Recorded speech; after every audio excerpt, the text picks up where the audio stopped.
1, 2, 3, come on!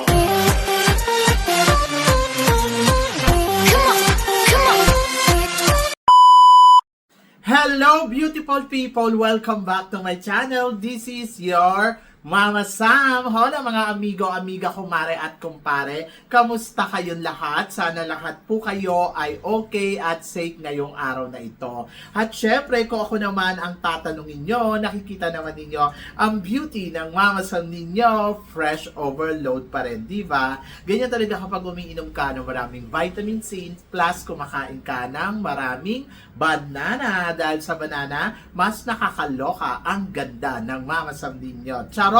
So, kamusta naman kayong lahat? Sana lahat kayo ay okay na okay ngayong araw na Wednesday. So, happy Wednesday sa atin lahat ng bonggang-bongga. Oh my gosh, ang bilis ng araw, no? Parang kailan lang ay nasa January, February, ngayon ay almost, di ba? Patapos na ang April. Pero thanks God kasi syempre nakakaraos pa rin naman tayo ng bonggang-bongga.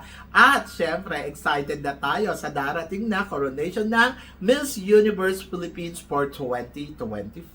Are you excited? Kasi ako, yes, sobrang excited na ako dyan. At hindi lang yan, ito nga. Marami akong hatid na chika sa inyo. Pero bago ako tsumika, gusto ko munang magpasalamat sa walang sawang tumatangkilik dito sa Mama Sam Vlog.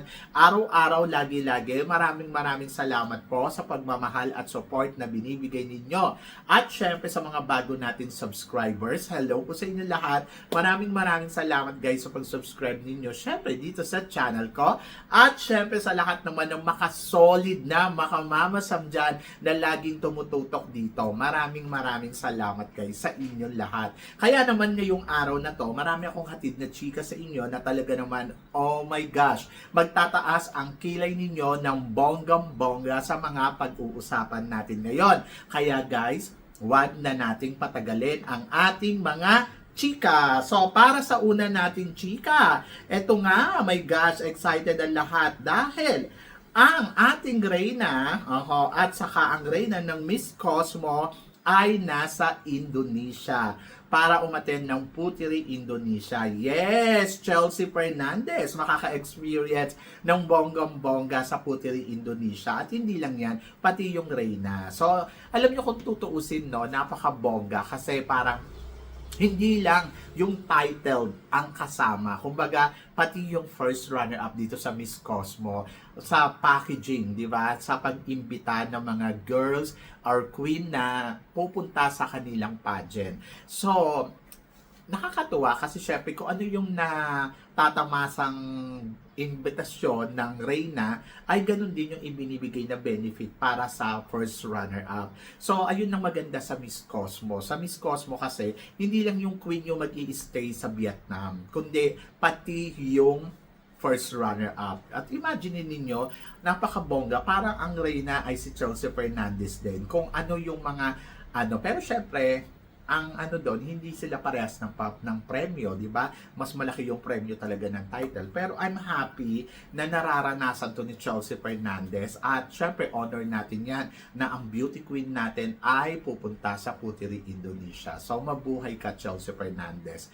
And then kahit sabihin pa natin na naging first runner-up lang si Chelsea at hindi siya yung naging title, parang panalo na rin talaga. At syempre, panalo ang magiging experience niya sa Puteri Indonesia with the Queen of Cosmo. So, mabuhay ang Cosmo. So, in fairness sa Cosmo, natutuwa ako sa kanila dahil sa patas na ibinibigay nila na experience o privilege para sa mga reyna nila. Di ba? So, mabuhay ang Cosmo.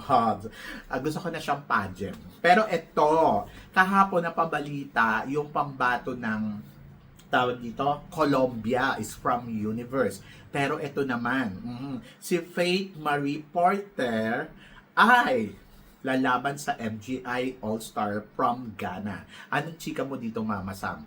Oh my gosh, oho, nakakaloka, oho. So, third runner-up to sa Miss Grand International at ngayon nga may opportunity siya na mag-compete dito sa MGI All-Stars at makikipagbardagulan sa mga queen dito. Aba, bongga yan. Kasi alam naman natin na magaling ang Ghana. Ang maganda dito sa MGI All-Stars, no, parang pinag-mix yung mga kandidata from Universe, from Miss International, lahat pwede, from Miss World, yung mga ganon, di ba? So parang mix talaga sila. So yun yung exciting dito. Kaya bongga ang MGI All-Stars.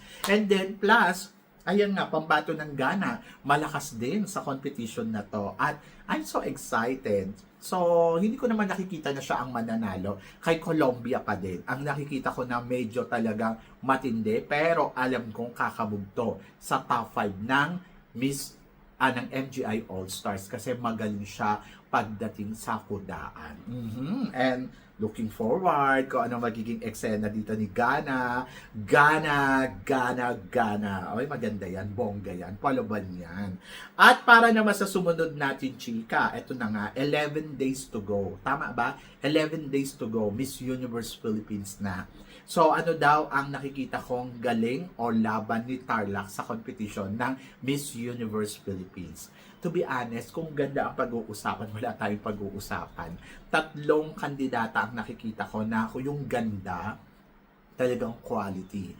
So, simulan natin dito kay Tarlac. No? Si Tarlac kasi kung beauty talagang nandoon, kumakabog at in fairness sa kanya, wala akong masabi sa ganda niya. Sobrang charismatic, tapos may height, may body, at plus talagang nandoon na iba ang presensya niya. Ang problema lang dito kay Tarlac, ayun nga, medyo kulang sa communication skills, yung medyo hindi ganong kakabog, medyo kinakabahan pa sa confident. Ayun, kulang sa confident pagdating sa com skills, yun yung tama. And then plus siguro konting execution, para maramdaman mo talaga na kabog ang beauty niya. And then ayun lang naman yung mga napansin ko na kulang dito kay Tarlac. Pero overall, ay wala naman akong masabi sa beauty na meron siya. Talagang pwede mong gawing Miss Universe Philippines din, di ba? And good luck. Tingnan natin kung papalo nga ba yan ng bonggang-bongga sa kompetisyon. So, yan. At para naman sa sumunod na chika, hindi lang Miss Cosmo ang pupunta sa Indonesia dahil andyan na rin ang reyna ng Miss Supranational. Anong masasabi mo dito, Mama Sam? Ang masasabi ko, ang ganda-ganda niya, sa totoo lang. Ang ganda-ganda ni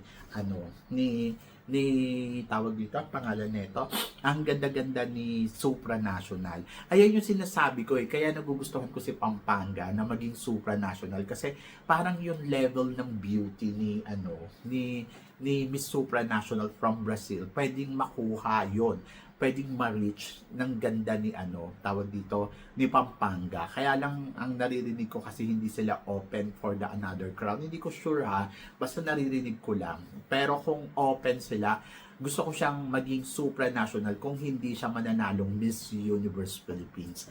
And then, mapapantayan niya yung beauty ganito. Sa totoo lang. Kasi yung height, yung beauty, no? So, yan. And then, ito nga si Miss Brazil. Ang masasabi ko, ang bongga, ang winner, ang sexy. So, syempre looking forward ako kung ano nga ba ipapakita niya sa Puteri Indonesia, social ng Puteri Indonesia, no? May Miss Cosmo, may Miss Supranational, may Miss Charm, di ba? At saka may isa pa alam ko 4 na corona yung pupunta sa kanila. Yung 4 na reyna, Miss Charm, Miss Cosmo, Miss Supranational, at may isa pa. So, kung ano man yun, nakalimutan ko. Pero, ato nga, syempre, di ba, parang reunion dito ng mga beauty queen. Sayang nga Dati ang gumagawa lang nito yung Miss, tawag dito, Miss Russia. Ini-invite si Miss Universe at si Miss World. Tapos, ginaya ng Puteri Indonesia. Pero kung iisipin mo, grabe ang Puteri Indonesia, no? Pinagsama-sama niya si Miss Charm, si Miss Supranational, si Miss Cosmo, at saka may isa pa, Miss International. Yes! Pinagsama-sama niya sa iisang pageant. Ang bongga.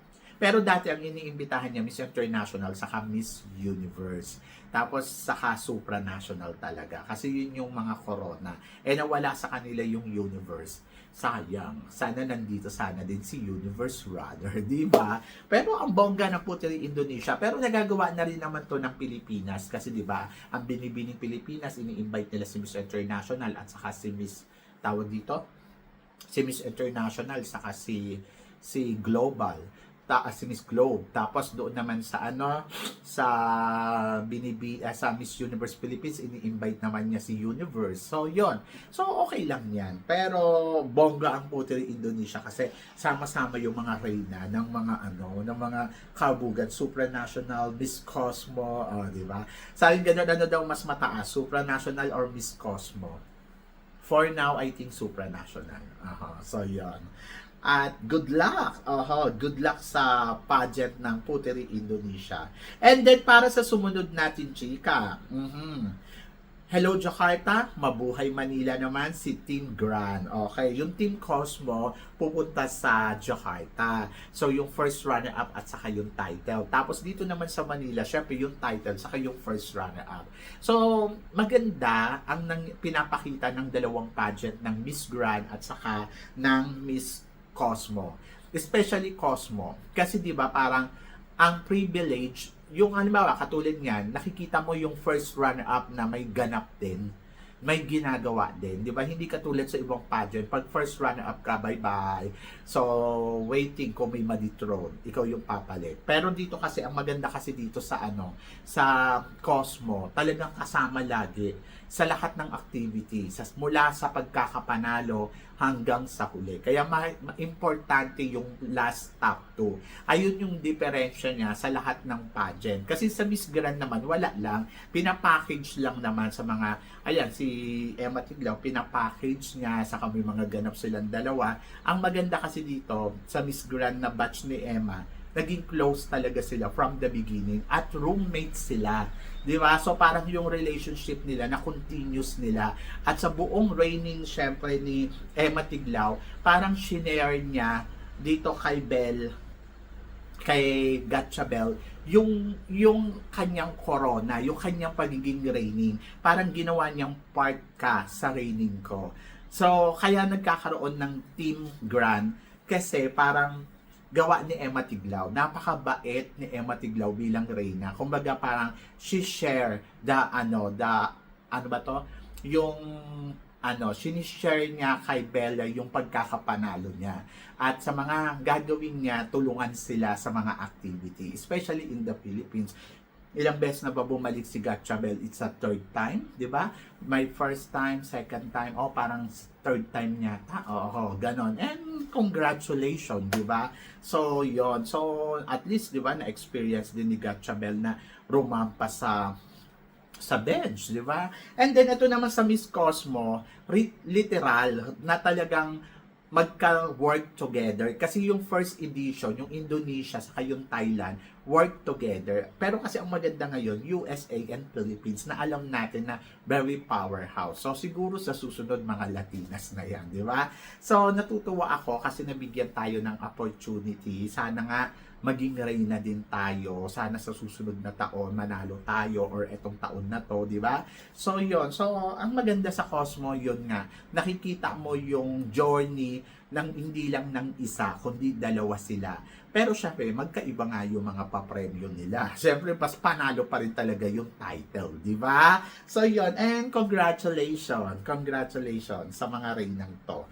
Job well done. Ganon. At para naman sa sumunod na chika, Asia, pasabog na. So ito na nga, pasabog na nga si Asia sa social media dahil naglabas na siya ng first photoshoot niya, portrait photo, na talagang masasabi ko naman, my gosh, ang ganda pala talaga ni Asia, no? Pag naaayusan na. And then, very queen yung dating. So, nangingilabot ako sa batang to. So parang feeling ko ang lakas ng laban niya talaga sa Miss World at baka siya ang maging next Miss World. Pwede din siya maging Miss Universe, no? But looking forward ako, so anong magiging eksena ni Asia at napakapanalo. So sabi ko nga, dream ko nga sana maging Miss Universe sila Union. Tapos si Asia kasi parang ang perfect na kandidatang to at ang lalakas ng laban sa international stage. And looking forward talaga ako sa magiging eksena talaga ni Asia sa labanan niya dito sa Miss World. And let's see in the future kung tayo nga ba ang magiging next Miss World. But ang alam ko lang, she's a beauty with a purpose. Hindi lang siya maganda, may purpose din siya. At naniniwala ako na kaya ni Asia talaga na, alam mo yon, kumabog, manalo. At congratulations ngayon pa lang. Parang feeling ko, ramdam ko na tagumpay tayo sa laban natin sa Miss World ngayong taon na to. Mabuhay ang Pilipinas. Ramdam ba ninyo? Kasi ako nararamdaman ko grabe. Grabe talaga. So, ito ang sumunod na chika. Possible daw ba na mag-last to standing si Pampanga at saka sila Union? To be honest, I love them. Silang dalawa. Gusto ko silang dalawa. Gusto kong manalo silang dalawa. So, sabi ko nga, si Pampanga kasi pwede din kasi talagang maging Miss Universe. Sa totoo lang, matangkad, maganda. Kaya lang, syempre, yung kabuuan kasi ng kulang kay Pampanga, nandoon kay La Union. Yung galing kung paano magsalita, yung quality, kung paano magbitiw, magsalita, tapos yung kabuuan, kung paano mag-execute, so na kay La Union.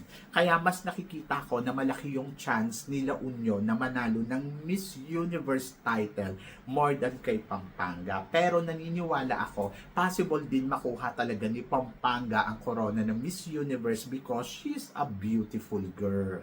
So, matangkad, tapos ang ganda ng katawan.